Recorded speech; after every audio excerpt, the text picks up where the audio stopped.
morning, good afternoon, good evening. Some people have been asking, are people like Chivhayo, with all the cars he's giving away,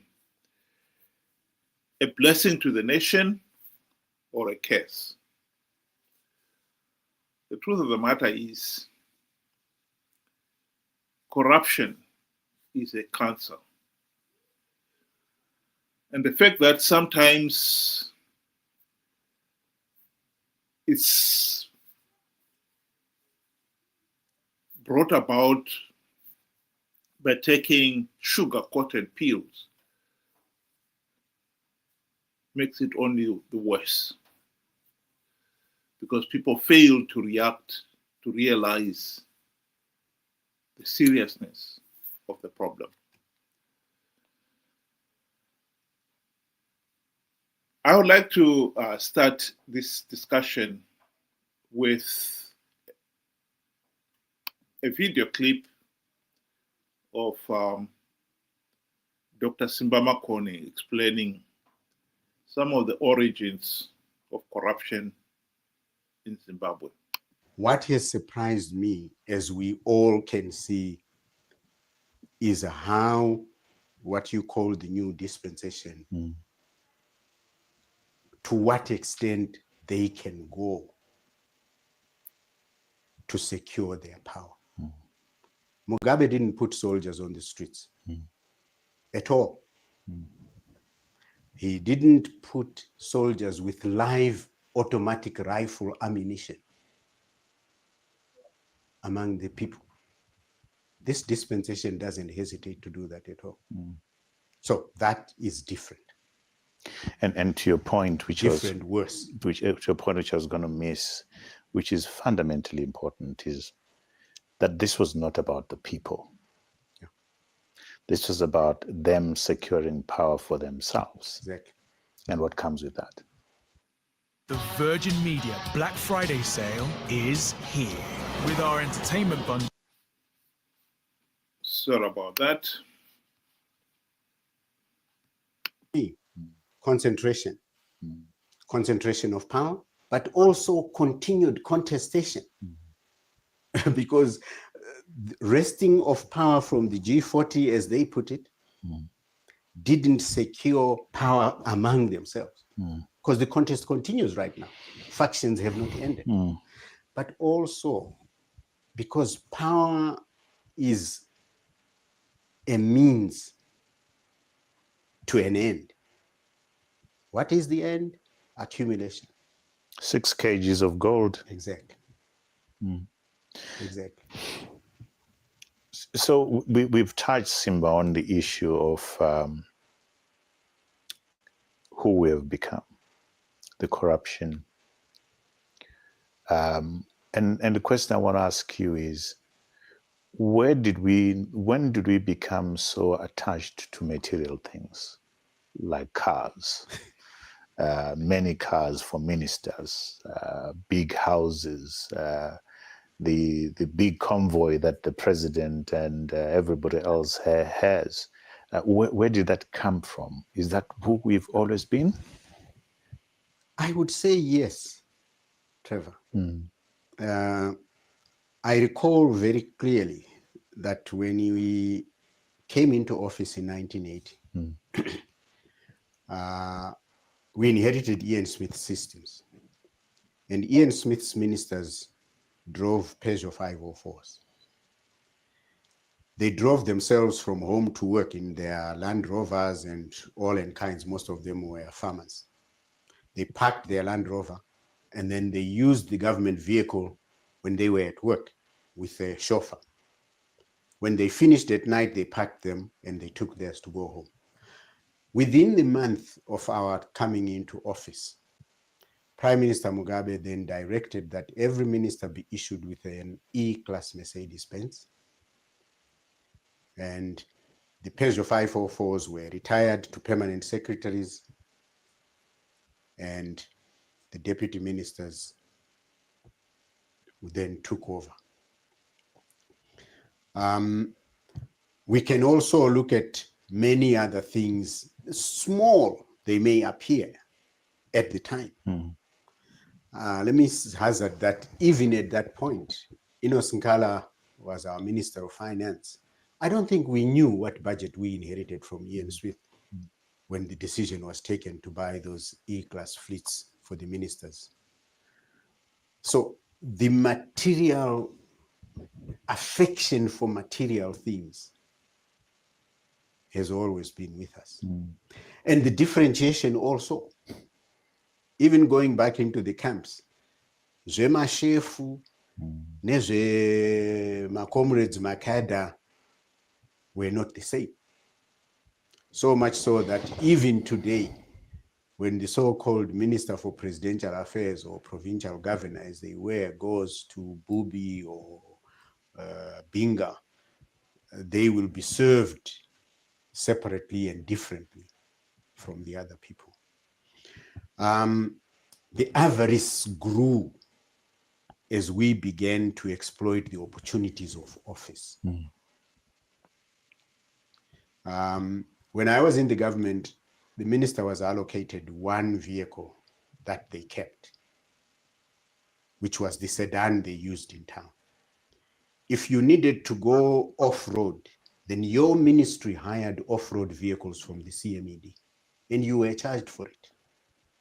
Now a minister will have an average of 4 vehicles in his forecourt, all at government's expense.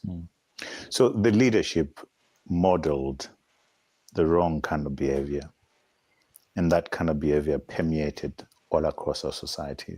Our CEOs, like you're saying, heads of parastatals and so forth, modeled from the top. Indeed. Ben, you have heard it. There is the genesis of our failed political system. Good day to you and good day to everybody. Let's just. I'm not going to take you all the way back to 1980, but let's go. The new dispensation, when ED had successfully toppled Mugabe using the military coup. The first thing was Zimbabwe is open for business, and everybody got excited, and he himself, ED, took up advisors. Guys like, brilliant minds like Trevor, I forgot the guy who wrote his autobiography. He surrounded himself. Sorry? Eddie Cross. Yes, Eddie Cross as advisors. And people, said, hold on a minute. This guy here seems to be going somewhere. Is associating himself with minds maybe far better than his. Lo and behold, we went through an election, and soon after election, he dumped all those. And then here we go. He picked up the likes of Chivhayo, Hubert Angel as his ambassador. And shortly after that, we had the Gold Mafia documentary. We have had scandal after scandal. This is what ZANU-PF is all about. So it really shouldn't have been a surprise. I'm surprised that people are shocked at how ED has gone about his presidential terms. It's always been from the very beginning. It is the ZANU-PF way of doing things. They are criminals, corrupt. So really, it's discouraging when you see brilliant minds now having to come and sit down and ask the obvious. Some of us knew from the very beginning that, this guy here, he was one of the chief culprits. he was a known, member of a criminal organization, and to expect him to change overnight, or just because he crossed the border running and he came back, is pretty naive.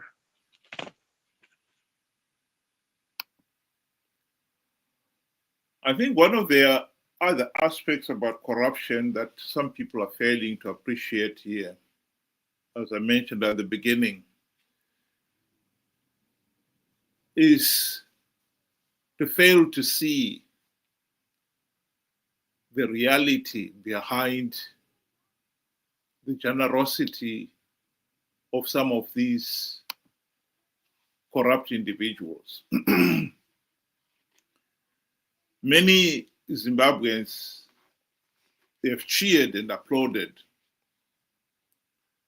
the generosity of the likes of Chivhayo and Takwirei and others.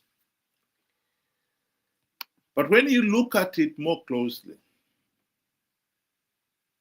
you've got to realize that what these guys are giving away is only a tiny fraction of what they've stolen from us as the taxpayers. Chivhayo, we have said on this platform that he was given a contract, I think it was what, $5 million to procure and build this solar panel power generation plant for Rwanda. It was going to be connected to the grid, ZESA. It was a ZESA project. He has failed to build that plant. Within weeks of winning that contract, he was showing off 300 pairs of shoes and the whole table full of US dollars, flouting his wealth. Power cuts has been one of the problems, teething problems of Zimbabwe. That power, probably, if he had built that substation, it would have supplied Rwanda, even if it's not connected to the rest of the grid. You've got to think of what economic benefits that would have brought to Rwanda. And yet that benefit was forfeited because he took the money and walked away. So when he comes back tomorrow and gives away a present of a car, Rolls-Royce, Mercedes-Benz, whatever, expensive cars, to one or two individuals, people are impressed. You've got to ask yourself, where did he get that money? Will the people of Rwanda be flattered to hear that the money that should have been to build a substation for them so that their hospital will have electrical power supplies, the town itself, the people themselves will have electricity in their homes, their industries will have power, and the amount of wealth that would have generated for that whole town would have been a lot more than this one single Mercedes-Benz that has been given away. That is what people are failing to understand here. When you're talking of corruption, the individual, the Whitney Chivhayo of this world, and of course their handlers, the politicians, are sharing between them 95% of the wealth.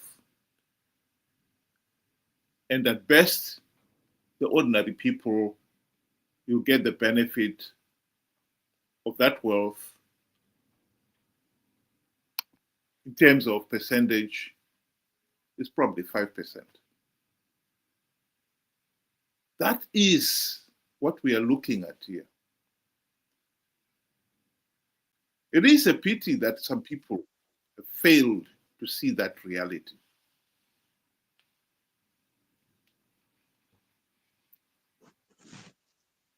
You know, the Gwanda solar project is only but the, a speck in the whole mafia operation.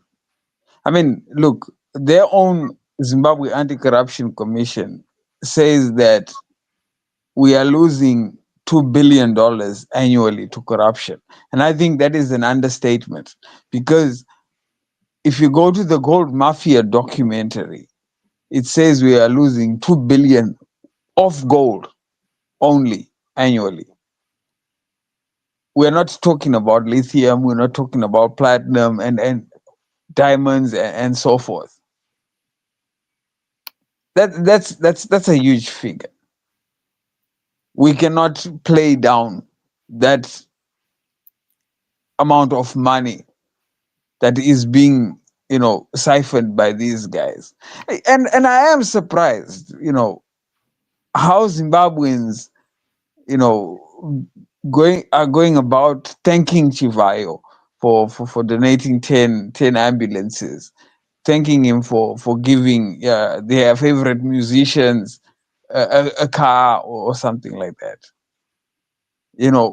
What you are losing is not even 10, it's more than that.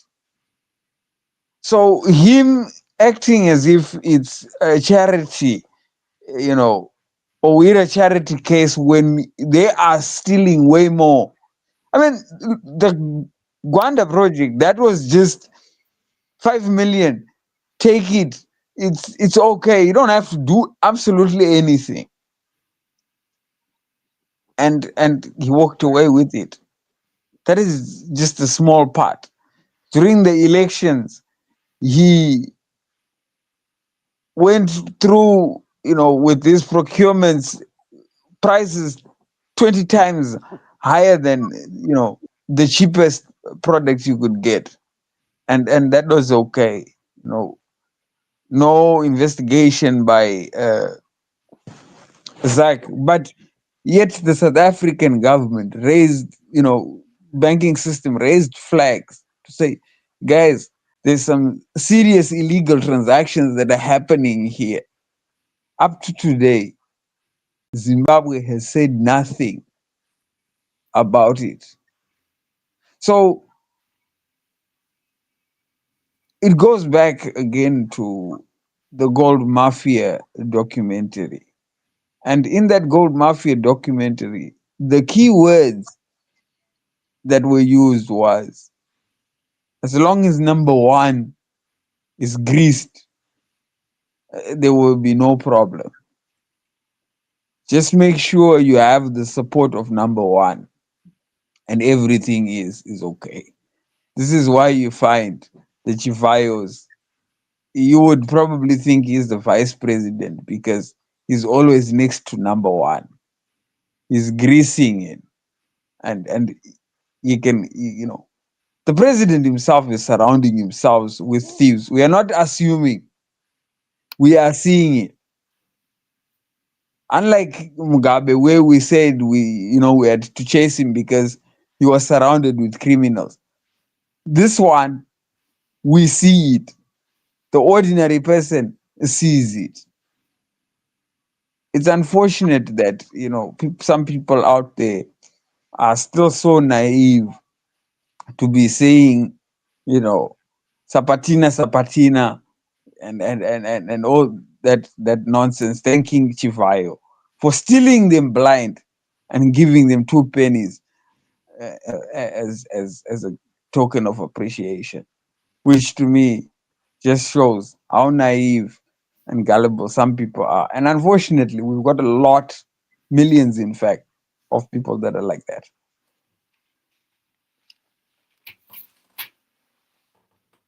The one aspect that I really would like people to pay attention to about corruption is that, as I said earlier on, the corruption is benefiting those, like in this case here, they called Mafia, people doing the running around, and their handlers. By 90% of the wealth goes to them. And then the balance goes to the ordinary people. And some of it is then used to sweeten and make people feel that corruption is not a bad thing. But the important thing that I would like to emphasize here is that the corruption has made those in positions of power and authority incredibly rich. In the Gold Mafia documentary, which is there on the screen, this individual, Patni, he gives detail of how he helped Kenya's president at the time, Arap Moi, stay in power. The money from the looting that he was carrying out was used to bankroll Arap Moi's vote rigging machinery and to bribe various key players in the politics, including the opposition leaders. And in the documentary, they talk about how Patni's activities undermined Kenya's economy by as much as 10% of the nation's GDP. Kenya is an incredibly big country with a lot of money. So 10% of Kenya's GDP is a lot of money. And that part of that wealth is what kept Arap Moi in power. And in this documentary, Patni talks about how many other presidents in Africa he has worked with, including our own Robert Mugabe, South Africa's Jacob Zuma, and many others.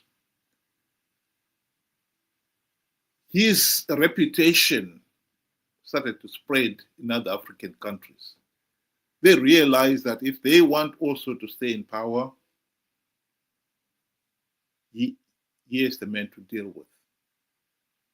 This pattern is what is behind what we can see today. We've earlier on talked about Chivhayo. If the truth be told, Chivhayo is in good books with not only ZANU-PF leaders, but with many other leaders in Africa. He is seen as somebody who can help grease their vote rigging machineries. Chivhayo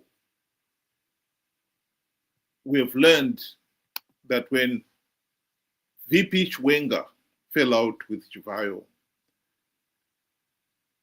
and other Shikanandas, it was because they no longer worked for him. But when he was bankrolling their political activities, he did not complain. ZANU-PF has become incredibly powerful because of corruption. People can ignore corruption, but we ignore it at our own expense.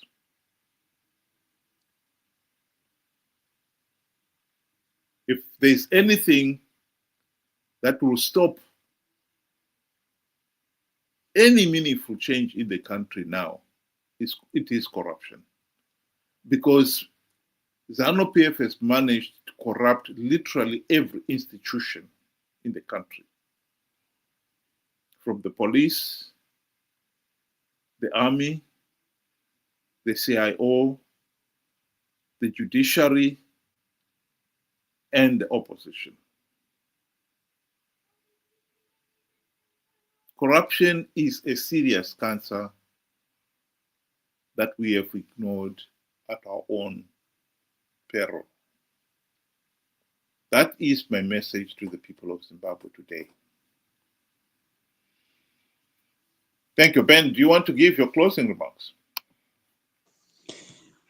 In closing, I would want to say ZANU-PF has moved its operation not only nationally but has crossed the borders internationally. For leaders that want to secure a power that cannot turn to the likes of Patni and so forth, they now have ZANU-PF as consultants. We are seeing ZANU-PF members, particularly the Chivhayos, towards every election. Chivhayo is going to visit presidents that want work done. That is what my new way of saying rigging the elections internationally. If you want the works done on your behalf to secure power, you call the likes of Chivhayo, and then they will run the entire operation right through to getting the votes done. You are seeing everything that ZANU-PF has been doing internationally. Countries like Tanzania, there was never violence as we are seeing now, but we are seeing what happened in August here in Zimbabwe happening in Tanzania. We are seeing the likes of Chivhayo surrounding these presidents, and shortly after there is rigging of elections, there is killing of people. Just kill a few and everything will be okay. Straight out of ZANU-PF's book. ZANU-PF has become like a cancer, as you say, and their rot is taking over the whole of Africa. All those places. Yesterday you showed a map that of countries that are not democratic, and Africa is a fertile ground for the likes of ZANU-PF, for the likes of Chivhayo, because there are many detectors in there, and they will be very happy if they can get the services of this mafia group. So I would say for Africa, we're in serious trouble. The more we continue to let and to foster the likes of Chivhayo and ZANU-PF companions, we are going to see our continent being dragged under, and we are going to see killings, vote rigging, and all manner of evil against the citizens of Africa. It is time for us to put an end to this nonsense and put our foot down and say, enough is enough. We will not allow countries and presidents to be rigging our votes, because that is where it starts. We will not allow the likes of Chivhayo and them to steal our resources blind. We have to start now for the sake of our children's children. Thank you. Thank you very much, Ben. Just to remind the people out there that we are having these discussions every day of the week, Monday to Friday, 6 p.m. UK time, 8 o'clock Zimbabwean time. And over the weekend, starting Saturday and Sundays, we are having an open discussion, and the link is available at the bottom of the screen there. Again, same time, 6 o'clock UK time, 8 o'clock Zimbabwean time. And we're hoping that one of these days you'll be able to join us in the discussion and express your views. Thanks again for joining us, and have a good evening.